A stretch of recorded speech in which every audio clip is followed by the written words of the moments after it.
Salut à tous, j'espère que vous allez bien. Bienvenue dans cette nouvelle vidéo où on va faire un petit peu de nourrissage et où je vais vous expliquer quelques petites choses en répondant un peu à vos commentaires ou à vos questions que vous me posez sur internet. Alors tout d'abord, pour répondre un petit peu aux personnes plus ou moins virulentes. Bien entendu, je fais des vidéos dans ma pièce d'élevage, je fais souvent des vidéos naturelles, c'est-à-dire je me prends pas la tête à faire voir des choses qui n'existent pas. Par contre, je ne suis pas un crado pour autant. On m'a expliqué qu'en gros, si je faisais ça, c'est parce que j'étais un crado et que je préférais pas nettoyer ma pièce d'élevage. Donc, je vais vous montrer quand je rentre dans ma pièce d'élevage le matin, comme là, en fait, tout simplement. Voilà comment ma pièce d'élevage est tenue en permanence. C'est-à-dire, voilà, je vous laisse en juger par vous-même. Hein. Je viens d'arriver, là. Regardez, ma veste est par terre. J'ai pas fini mon café, il est là. Donc, voilà, hein, les terrariums. Juste pour vous montrer, quoi. Une pièce d'élevage, ça se tient propre. Vous voyez, mon évier est toujours propre. Je n'ai pas de soucis, mes terrariums sont très bien. Là, je suis en train de nourrir les juvéniles en avance parce que tout simplement, je veux pas me prendre la tête en vidéo à perdre du temps avec les juvéniles. Donc, vous pouvez voir par vous-même que la pièce, voilà, quand je nourris, voilà comment ça se passe. Tout est carré. Bon, là, j'ai nourri l'hétérodon ici tout simplement parce que dans sa boîte, en fait, faut que je la nettoie. Donc, et puis j'ai dit, tant qu'à faire, je nourris ici. Il était un peu chiant, il voulait pas prendre. Alors, pourquoi je vous dis ça? Tout simplement parce que moi, je vous montre juste une façon de faire. C'est-à-dire, en vidéo, je vais vous montrer que c'est pas toujours propre. C'est pas toujours nickel, que des fois, j'arrive dans la pièce d'élevage, c'est un peu le why. Mais globalement, ma pièce d'élevage, je la tiens propre. C'est-à-dire, c'est nettoyé, le sol est désinfecté. Et ma pièce est tenue propre tout le temps. Quand je sors de ma pièce, c'est nickel. Ça arrive des fois que je suis un peu à la course. Je laisse un peu des copeaux par terre. Mais voilà, ça c'est plus pour vous montrer qu'en fait la terrario, on n'est pas là dans les vidéos où tout est carré, nickel, propre, désinfecté, nettoyé, les vitres sont faites parfaites. Ça c'est du fake. Voilà, moi j'essaie de vous montrer le vrai côté de la terrario. Deuxième point, on m'a fait la réflexion en arrière-plan que j'avais énormément de produits. Alors, on va y aller ensemble. Tout simplement, hein, je vais y aller. Donc, voilà mes produits que j'utilise. Donc ça, c'est des désinfectants de surface que j'utilise en fait pour le tatouage. Vous avez celui-ci, vous avez celui-ci. Et vous avez ça. Donc ça, j'utilise en fait pour mon évier. Pour mon évier, pour mes surfaces extérieures, bien entendu, et mon sol. À l'intérieur des terrariums, j'utilise le verre qui est au fond. C'est du vinaigre blanc, tout simplement. Voilà, je ne me prends pas la tête. Ensuite, en haut, on m'a fait la réflexion que j'avais du Frontline. Alors, moi, je vais vous expliquer un peu ma façon de voir les choses. Moi, je ne suis pas une firme, en fait. J'ai aucun intérêt à vous vendre des produits et à vous faire bouffer des thunes pour rien du tout. Bien sûr que le Taurus fonctionne très bien. Je ne dis pas le contraire, malgré que je ne l'ai jamais utilisé, hormis une fois, et encore, voilà, je vais les laisser par rapport aux avis qu'on a, donc on va dire que c'est très bien. Par contre, depuis la nuit des temps, avant le Taurus, tout le monde a utilisé, que ce soit du Frontline, que ce soit d'autres produits, je ne vais pas dire les noms. C'est des produits peut-être chimiques, mais c'est des produits qui ont fait leurs preuves et c'est des produits qui fonctionnent. Enfin, pour ma part, ça fonctionne très bien chez moi. Donc de toute façon, c'est comme ça, puis c'est pas autrement. Donc ceux qui sont pas contents, c'est pareil. Voilà, donc c'était la petite parenthèse que je voulais faire. Donc aujourd'hui, on va faire le nourrissage principalement des animaux qui sont sortis d'hibernation. Donc là, un petit plan sur l'hétérodon nacicus. Je sais que ça fait plaisir à beaucoup de monde. Donc les amis, donc vous pouvez voir 2 hétérodon nacicus, un juvénile et une femelle adulte. Donc, le juvénile est beaucoup plus nerveux, vous voyez, il se met en mode de défense. Là, il vient de sécréter une odeur bien dégueulasse. Donc là, ils sont en stress total. Hein. Ils sont en stress total, mais c'est pour vous montrer, voilà, la beauté de cette femelle. Et là, regardez, vous voyez, tout ce qui sécrète, tout ce qui est mouillé, c'est de la sécrétion qui vient de lâcher. Là, ça pue, je vous dis pas comment. Donc, c'est un animal qui est passé sous certificat de capacité et autorisation d'ouverture d'établissement. Et donc, c'est un animal qui est super sympa. Donc là, je vais la mettre dans leur terrarium, dans leur rack, bien entendu. Et puis, on va passer au nourrissage. Donc les amis, là, on va passer au nourrissage. Donc, des Pantherophis guttatus juvéniles. On va faire les adultes qui sont sortis d'hibernation. Donc, je vais essayer de faire ça vite, parce que le problème, c'est qu'en vidéo, comme vous savez, c'est compliqué. Donc, on va aller voir tout le monde. On va commencer en dessous. Ah ben, oh, allez, ben, j'ai les balles d'eau à changer. Super. On va les mettre à côté, je les ferai après. Alors là, bon, lui, non, j'ai pas besoin de le nourrir. Mais on va quand même faire... Ah bah, le Pithiophyse, ça y est, là, il nous a fait sa mue. Donc c'est bon, on peut le nourrir. On va aller nourrir le Pithiophyse, déjà. Voilà. T'as faim? Donc là, il va prendre. Hein. Normalement, il n'y a pas de souci particulier. Voilà. Bon. Je m'embête pas trop, vous voyez, je lui laisse dedans. Je vais le laisser manger tranquille. Lui, je vais pas l'embêter. De toute façon, moi, je les embête pas. En général, je les nourris. Je vais faire vraiment quand je suis habituellement. Sinon, après, j'ai des soucis de nourrissage. Là, si je dis pas de bêtises, j'ai un Lampropeltis. J'ai mon Lampro mâle. Alors, pour les néants, oui, je sais comment les coller. Hein. J'ai énormément de systèmes. Mais c'est juste que bon. Tiens. Donc là, j'attendais que mes souris sèchent. Là, c'est le premier nourrissage donc du Lampropeltis mâle. Il a pas envie.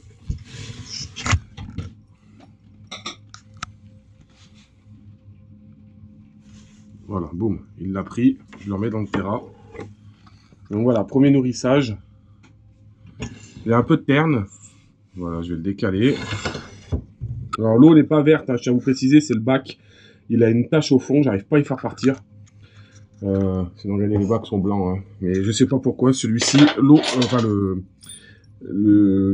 verre ne veut pas partir. Mais ça, c'est un bac qui est resté dehors super longtemps. Et voilà. C'est vrai que on va quand même nourrir le Lampro en dessous, voir s'il prend. Bon, il est déjà en train de venir là. Je vais remettre un bac d'eau propre là. Il a fait un caca. Regardez, direct. Hein.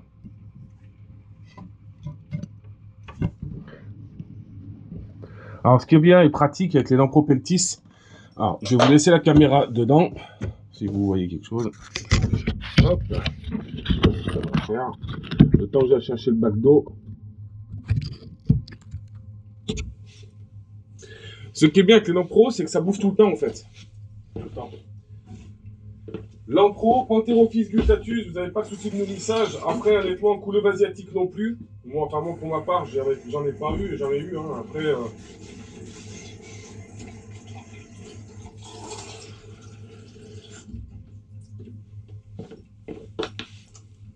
je tiens à répéter encore pour les personnes qui me disent tout le temps que j'ai un mauvais son, une mauvaise qualité vidéo.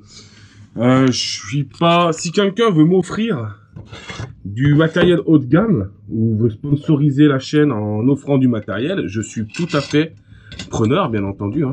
Ah, regardez, là ça bug. Alors certains vont me dire ouais, ils s'occupent pas de etc. Les néons se cassent la gueule. Alors je vous le dis, hein, là je vais faire des grosses modifs. Je vais passer du temps dans ma pièce d'élevage. Donc d'ici peu de temps, je vais y être souvent.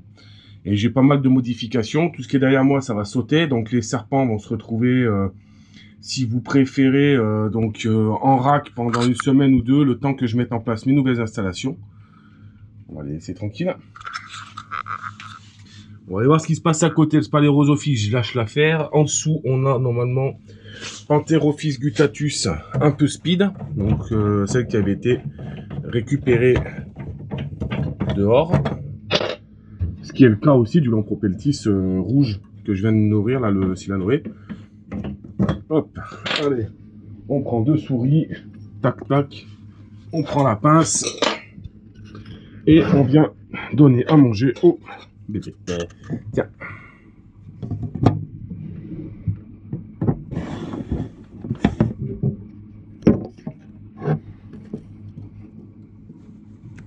Voilà, il est direct. Là. Je vais mettre de l'eau tout de suite. C'est assez bas quand même. Donc là, je sais pas du tout où il est. Ok.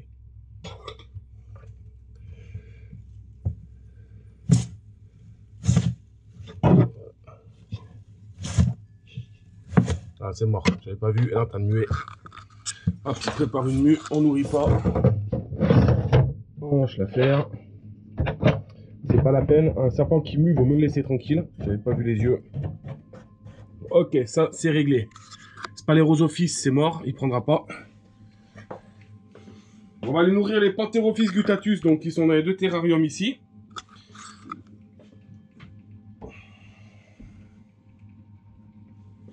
Alors comme vous savez, là, ils sont deux. Il y a deux mâles. Donc, comment je fais pour nourrir deux mâles dans le même terrarium? Si vous n'avez pas l'habitude, vous le faites pas. Là, vous voyez, il y en a un qui est dessous. Je l'embête pas. Je vais enlever à ce niveau-là. Et je vais d'abord nourrir celui-ci. Hop.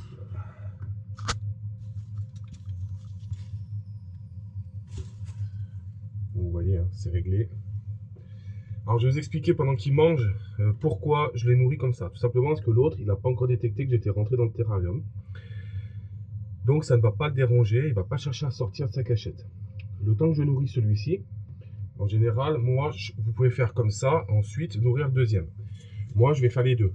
Tout simplement parce que si vous voulez, j'ai l'habitude et je vais surveiller. Je vais surveiller, si vous voulez, les deux en même temps. Donc là, je nourris mes deux mâles. Je ne vais pas aller m'occuper d'un autre terrarium. Je reste à côté. Pourquoi? Parce que s'il y en a un qui mange plus vite que l'autre, le souci, c'est que derrière, on risque d'avoir une bagarre ou d'avoir un serpent qui va venir manger la proie de l'autre et finalement manger le serpent en même temps. Ce qu'on appelle l'ophiophagie chez les serpents, mais ce n'est pas les serpents qui sont ophiophages normalement à ce niveau-là. On va les nourrir à la femelle, parce qu'elle est toute seule dans son terrarium.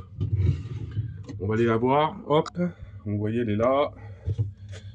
Tac, je vais lui prendre pour elle une mastomise, une grosse mastomise. Alors pourquoi une plus grosse proie? Parce que elle, je l'ai déjà renourrie après la sortie, parce que c'est une femelle et que je veux l'engraisser plus vite.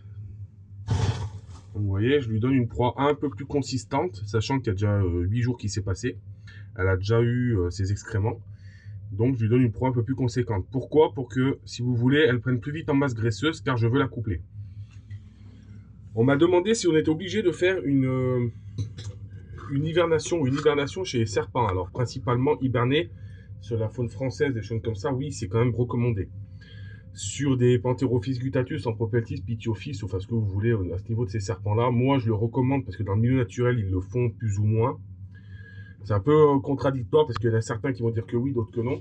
Mais je pense que voilà, ce qu'il faut, c'est bien de leur donner un repos hivernal. Pas une hibernation totale au niveau de ces serpents. Moi, je suis pas pour. Après, j'ai des collègues qui le faisaient. Moi, je suis plus pour le repos hivernal au niveau des Pantherophis guttatus, tout ça. Ampropeltis, Pitiophis. Pour la reproduction, c'est déjà très très bien, c'est ce qu'il faut. Et en plus de ça, mais pour le cycle du serpent, ça lui donne vraiment un cycle différent. Si vous restez toujours à la même température, c'est comme si vous ne mettez pas de baisse de température la nuit et le jour, vous allez avoir toujours les mêmes... les serpents ne seront pas bien, quoi. Donc voilà, on va les laisser manger tranquillement. Je vais vous laisser la boucle.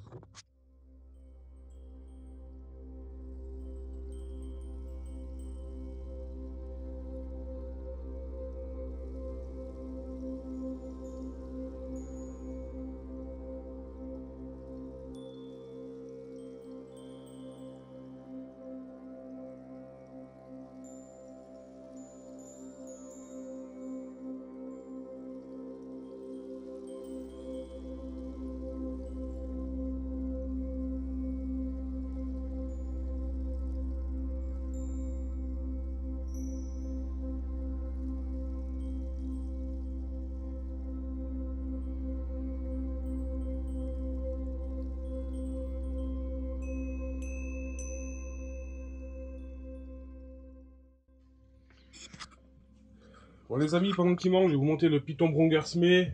Je vais lui faire le terrarium, donc je vais le mettre par terre pendant un moment. Il n'y a pas d'échappatoire, il ne peut pas partir.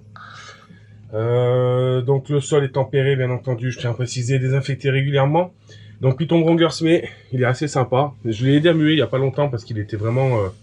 c'était catastrophique au niveau de la mue. Et alors je peux vous dire qu'il a une force impressionnante. On ne dirait pas à le voir comme ça. Mais c'est vraiment un serpent qui est puissant. Alors je ne m'approche pas trop parce qu'il a tendance à taper la caméra. C'est vraiment un serpent qui est sympa. Voilà. Moi je suis pas un grand fan de boïdés, mais ou pythonidés, mais voilà, il a des jolis coloris. C'est un serpent qui est assez sympa, qui je pense par la suite sera disponible.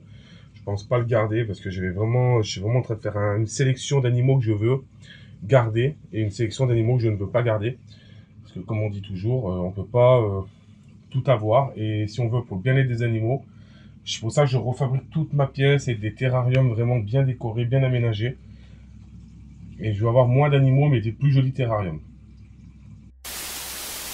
Petit problème qui peut se produire, c'est quand le serpent lâche. Comme là, il vient de lâcher. Le problème, c'est que lui, il vient de lâcher, il n'a pas commencé, et l'autre a déjà bientôt fini. Donc vous voyez pourquoi il faut bien surveiller. Si jamais il y a un problème, je sortirai ma Pantherophis mâle rouge et je le mettrai ailleurs en attendant que le lavandeur puisse terminer tranquillement. Au niveau de la femelle, bon bah vous voyez, hein, tout se passe bien. Mes vides dégueulasses, mais moi j'arrête de faire les vides tout le temps parce que ils me cradent les terras, ça me saoule, c'est une horreur.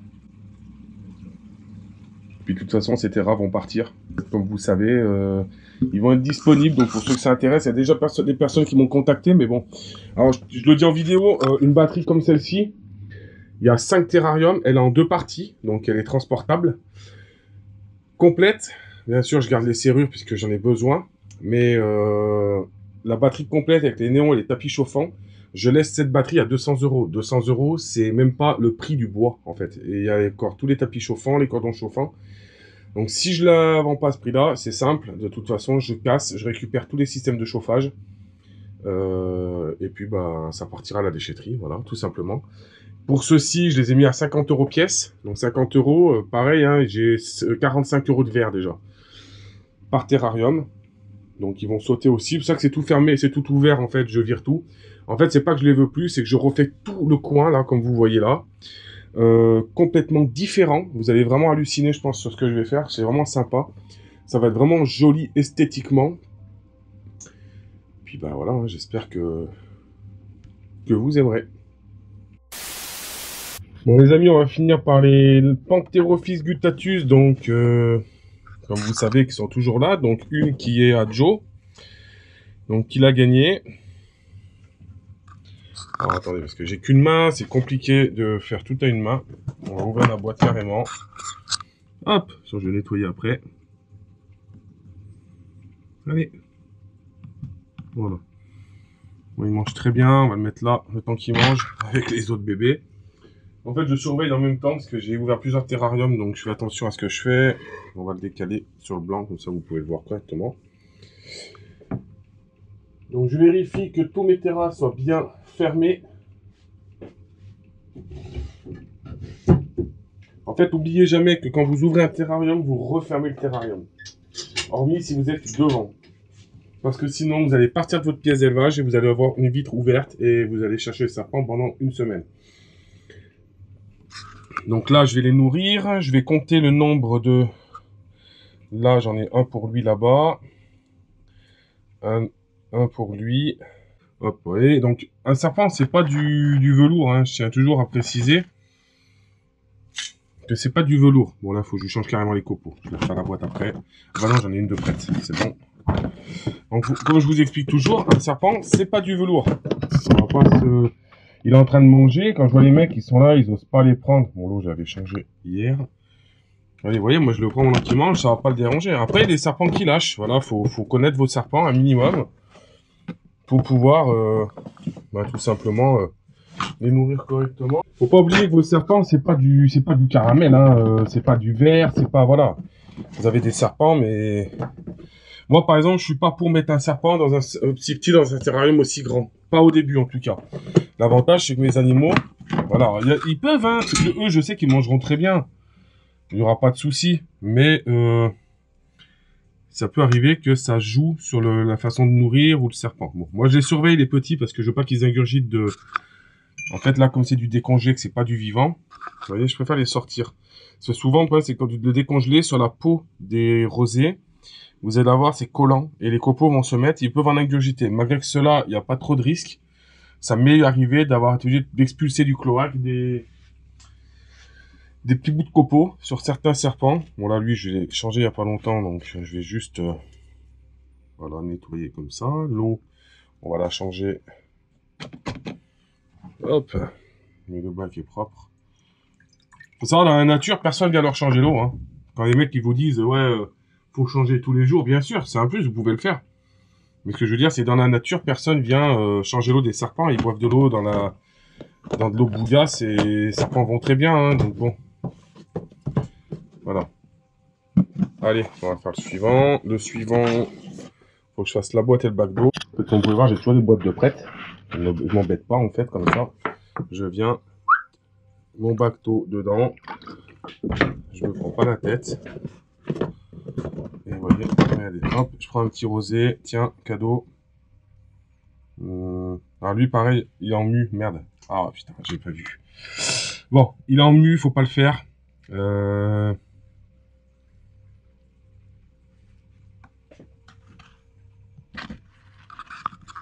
Bon, pour le coup, il l'a pris, tant pis, c'est pas grave, je vais le laisser manger. Faites attention, et là je parle avec la caméra, j'ai pas regardé, en fait c'est assez sombre, si vous voyez le coin là, c'est assez sombre, et en fait je vois la caméra quand je filme. Et c'est vrai que là, par exemple, j'ai pas fait attention que ça n'a pas été en but. Bon, là, il débute, s'amuse, il l'a pris, tant pis, c'est pas grave. Mais il faut éviter, un serpent qui est en mu, il vaut mieux laisser tranquille. Bon, là, il mange, je vais pas l'empêcher de bouffer, hein. Mais voilà, on va surveiller quand même. Bon, ça va. Mais voilà, faut éviter quand un serpent est en mu de le nourrir. Regardez la petite tête là-bas qui dépasse. Je sais pas si vous la voyez. Lui, il est en train de finir. Lui, il a fini. Je vais donner une deuxième souris au mâle parce que il avait faim. Donc voilà. Donc on peut leur donner plusieurs souris d'affilée, bien entendu. Hein. C'est pas gênant. Hein. Ça va pas les tuer aux serpents s'ils le prennent. Après, il faut pas en donner 15 non plus, mais on va aller voir les nigritus. Nigritus, il y a peu de chances qu'ils prennent du mort. On va essayer, hein, mais on va essayer pour voir ce que ça donne. Donc, l'Ampropeltis nigritus, hop, hop, on va essayer, on va éclater un peu la tête. Est-ce qu'il va le prendre?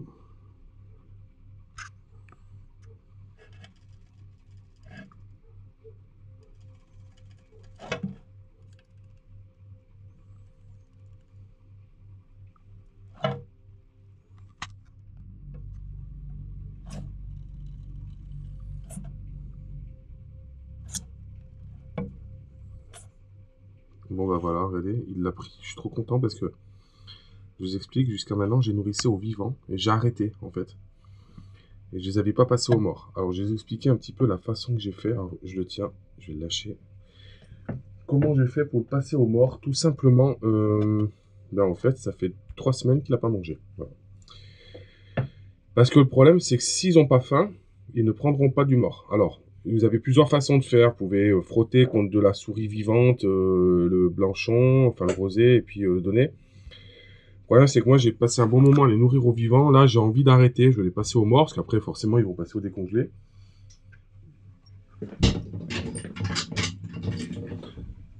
Et pour le coup, vous voyez, bah, le fait d'attendre 3 semaines, mon serpent, il n'a pas maigri du tout. Il va très bien, sauf que 3 semaines sans manger pour un juvénile, c'est énorme. Alors, il y en a qui vont me dire, faut pas faire ça. Ceux qui vont me dire ça, c'est des grands magasins ou c'est des grands spécialistes. En attendant, les gars, vendez déjà des serpents qui sont démarrés. Après, vous allez me faire la morale. Parce que j'en ai des fois qui me mettent des commentaires sur des comptes fake. Je sais très bien de qui ça vient, plus ou moins. Faut savoir qu'un serpent, si on laisse 3 semaines sans manger, va pas mourir. Voilà, donc vous inquiétez pas. Vous voyez, moi, j'ai fait volontairement et il mange. Alors là, je vais pas faire le fou.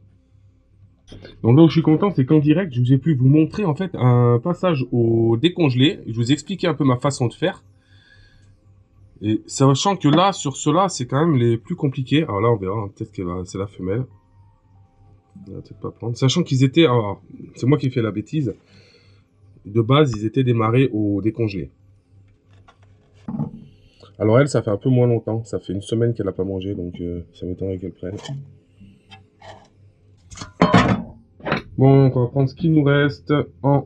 Alors ça, c'est un morceau. Alors, je sais pas pourquoi celui-là, il a plus de tête. C'est dans le paquet. Je pense que il y a eu un petit souci. On va aller voir qui c'est qui a faim là-bas. Donc, bugger femelle, je lui laisse dedans. Je me prends pas la tête. Là, il faut savoir que le poteau, s'il tient pas du tout dans ma pièce d'élevage là, dans ces terras. Donc, je vais aller racheter cette plante qui tient super bien. Je vais en mettre 3-4 dans les terras. Ça ira bien. On va passer Pantherophis guttatus, qui m'a mis un peu le caca de partout, mais c'est pas grave. On va lui donner à manger. Hein. Oh, mince. Ah, voilà, vous voyez ce que je veux dire tout à l'heure? Donc, c'est bien de faire attention à ça.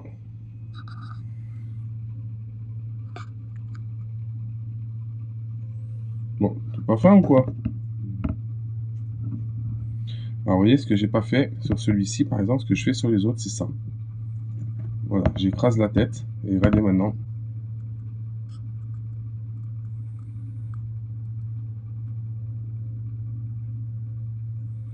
Alors, habituellement, celui-ci, enfin, il mange super bien. Là, je vais le tenir quand même, parce qu'il l'a ouvert, et que ça va coller des copeaux.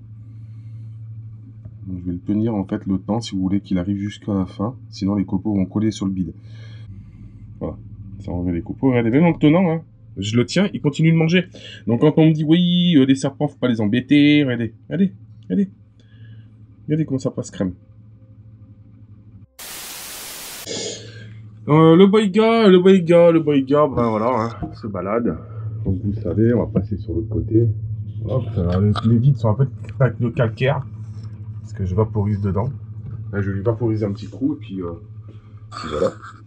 Et puis bah, il nous reste tout ça. Donc ça, bah, c'est pas les Rosophyes, c'est même pas la peine. Les Vipères aspi, je peux tenter, mais bon. À mon avis, du décongelé, elles vont me rironner, elles vont me dire tu veux quoi toi avec ton cadavre. Parce qu'elles ont l'habitude de manger du vivant, bien entendu. Voilà. Mais on peut toujours tenter, ça coûte rien hein, d'essayer, comme on dit. Hein. Genre un petit rosé comme ça va les faire rigoler parce qu'à l'habitude, elles mangent des blanchons.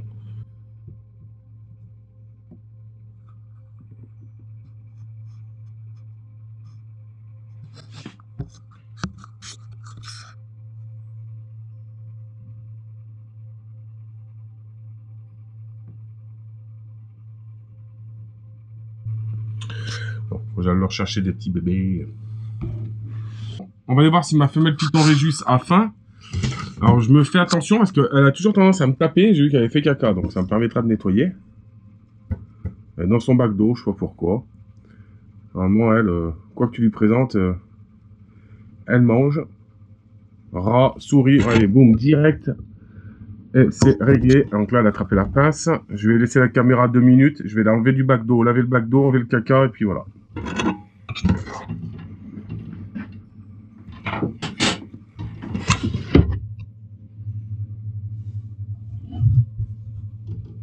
Voilà. Tac. Mets-toi là. Oups. Donc comme vous pouvez voir, je m'embête même pas pour remplir. Je remplis directement avec la douchette. Je ne prends pas le chou. Je vais pas mettre beaucoup. Parce que si elle retombe dedans, elle va tout renverser et elle va me pourrir tous les copeaux. Voilà, donc j'espère que cette petite vidéo vous aura plu. Voilà, on va arrêter sur ce serpent-là. En tout cas, moi ça me fait plaisir de faire ces vidéos. Toujours pareil, hein, comme vous savez. Je m'embête pas avec les rageux, je m'embête pas avec tout ça. C'est juste que voilà, je tiens à faire des petites précisions de temps en temps. Le crotal, il me reste une souris, je tente même pas, parce que de toute façon, si c'est pas vivant, il prendra pas.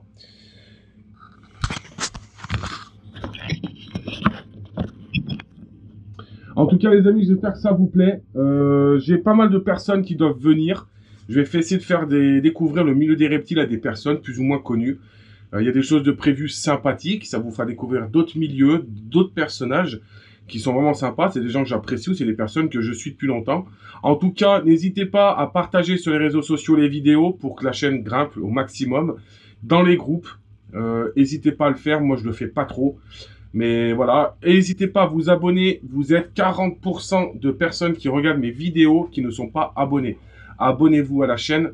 C'est vraiment important pour nous, pour ce qu'on fait, parce que c'est vrai que souvent, beaucoup de personnes abandonnent parce que il y a pas assez de personnes qui... La chaîne grimpe pas correctement et ça démotive. Bon, ça fait 2 ans à peu près que la chaîne est créée. On a passé les 10 000 abonnés. J'ai vraiment envie de passer avant la fin de l'année la barre des 20 000. Je vais pas taper les 100 000 parce qu'on n'y arrivera pas. Mais si on peut passer les 20 000, ça ferait vraiment plaisir. Ce serait vraiment cool. Et c'est que par rapport à vous. C'est vous qui regardez ces vidéos, qui partagez, qui commentez. Partagez sur tous les réseaux sociaux les vidéos parce que ça peut ramener que 4 personnes qui vont s'abonner en disant aux gens de s'abonner. N'hésitez pas à le faire. On le demande parce que les pouces bleus, parce que les partages de vidéos, c'est ça qui nous fait connaître. Sur ce, portez-vous bien et je vous dis à la prochaine. Ciao, ciao.